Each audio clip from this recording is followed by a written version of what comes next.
गांधीवधारी अर्जुन ने कहा, हे भगवान, अब कृपा कर आप मुझे माघ माह के शुक्ल पक्ष की एकादशी के संबंध में भी विस्तारपूर्वक बताएं। शुक्ल पक्ष की एकादशी में किस देवता का पूजन करना चाहिए तथा इस एकादशी के व्रत की क्या कथा है, उसके करने से किस फल की प्राप्ति होती है। भगवान श्री कृष्ण ने कहा, हे अर्जुन, माघ माह के शुक्ल पक्ष की एकादशी को जया एकादशी कहते हैं। इस एकादशी के उपवास से मनुष्य भूत, प्रेत, पिशाच आदि की योनि से छूट जाता है, अतः इस एकादशी के उपवास को विधि अनुसार करना चाहिए।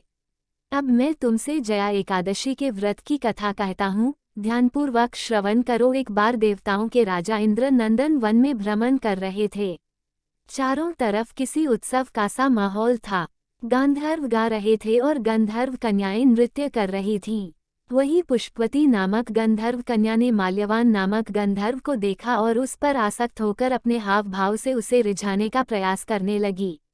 माल्यवान भी उस गंधर्व कन्या पर आसक्त होकर अपने गायन का सुर ताल भूल गया। इससे संगीत की लय टूट गई और संगीत का सारा आनंद बिगड़ गया। सभा में उपस्थित देवगणों को यह बहुत बुरा लगा। यह देखकर देवेंद्र भी रुष्ट हो गए। संगीत एक पवित्र साधना है। इस साधना को भ्रष्ट करना पाप है, अतः क्रोधवश इंद्र ने पुष्पवती तथा माल्यवान को शाप दे दिया। संगीत की साधना को अपवित्र करने वाले माल्यवान और पुष्पवती, तुमने देवी सरस्वती का घोर अपमान किया है, अतः तुम्हें मृत्युलोक में जाना होगा। गुरुजनों की सभा में असंयम और लज्जाजनक प्रदर्शन करके तुमने गुरुजनों का भी अपमान किया है, इसलिए इंद्रलोक में तुम्हारा रहना अब वर्जित है।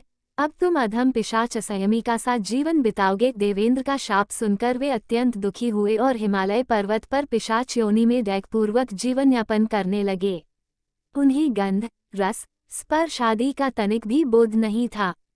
वहीं उन्हें असहनीय दैक सहने पड़ रहे थे। रात दिन में उन्हें एक क्षण के लिए भी नींद नहीं आती थी। उस स्थान का वातावरण अत्यंत शीतल था, जिसके कारण उनके रोए खड़े हो जाते थे, हाथ पैर सुन्न पड़ जाते थे, दांत बजने लगते थे। एक दिन उस पिशाच ने अपनी स्त्री से कहा, न मालूम हमने पिछले जन्म में कौन से पाप किए हैं, जिसके कारण हमें इतनी दैखदाई यह पिशाच योनि प्राप्त हुई है। पिशाच योनि से नरक के दैख सहना कहीं ज्यादा उत्तम है। इसी प्रकार के अनेक विचारों को कहते हुए अपने दिन व्यतीत करने लगे। भगवान की कृपा से एक बार माघ के शुक्ल पक्ष की जया एकादशी के दिन इन दोनों ने कुछ भी भोजन नहीं किया और न ही कोई पाप कर्म किया। उस दिन मात्र फल फूल खाकर ही दिन व्यतीत किया और महान दैख के साथ पीपल के वृक्ष के नीचे विश्राम करने लगे। उस दिन सूर्य भगवान अस्ताचल को जा रहे थे। वह रात इन दोनों ने एक दूसरे से सटकर बड़ी कठिनता से काटी। दूसरे दिन प्रातःकाल होते ही प्रभु की कृपा से इनकी पिशाच योनि से मुक्ति हो गई और पुनः अपनी अत्यंत सुंदर अप्सरा और गंधर्व की देह धारण करके तथा सुंदर वस्त्रों तथा आभूषणों से अलंकृत होकर दोनों स्वर्गलोक को चले गए। उस समय आकाश में देवगण तथा गंधर्व इनकी स्तुति करने लगे। नागलोक में जाकर इन दोनों ने देवेंद्र को दंडवत किया। देवेंद्र को भी उन्हें उनके रूप में देखकर महान विस्मय हुआ और उन्होंने पूछा, तुम्हें पिशाच योनि से किस प्रकार मुक्ति मिली, उसका पूरा वृतांत मुझे बताओ। देवेंद्र की बात सुन माल्यवान ने कहा, हे देवताओं के राजा इंद्र, श्रीहरि की कृपा तथा जया एकादशी के व्रत के पुण्य से हमें पिशाच योनि से मुक्ति मिली है। इंद्र ने कहा, हे माल्यवान, एकादशी व्रत करने से तथा भगवान श्रीहरि की कृपा से तुम लोग पिशाच योनि को छोड़कर पवित्र हो गए हो, इसलिए हम लोगों के लिए भी वंदनीय हो गए हो। क्योंकि शिव तथा विष्णु भक्त हम देवताओं के वंदना करने योग्य हैं, अतः आप दोनों धन्य हैं।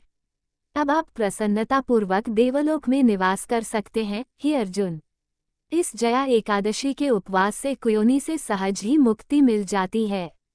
जो मनुष्य इस एकादशी का व्रत कर लेता है, उसने मानो सभी तप, यज्ञ, दान कर लिए हैं। जो मनुष्य श्रद्धापूर्वक जया एकादशी का व्रत करते हैं, वे अवश्य ही सहस्र वर्ष तक स्वर्ग में वास करते हैं। कथा सार संगीत देवी सरस्वती का एक अलौकिक वरदान है। यह एक साधना है, एक विद्या है। इसमें पवित्रता आवश्यक है। फिर जिस सभा में अपने से बड़े गुरुजन आदि उपस्थित हों, वहाँ प्राणी को संयम और मर्यादा को बनाए रखना चाहिए, ताकि गुरुजनों का अपमान न हो, उनका सम्मान बना रहे। गुरुजनों का अपमान करने वाला मनुष्य घोर नरक का भागी है।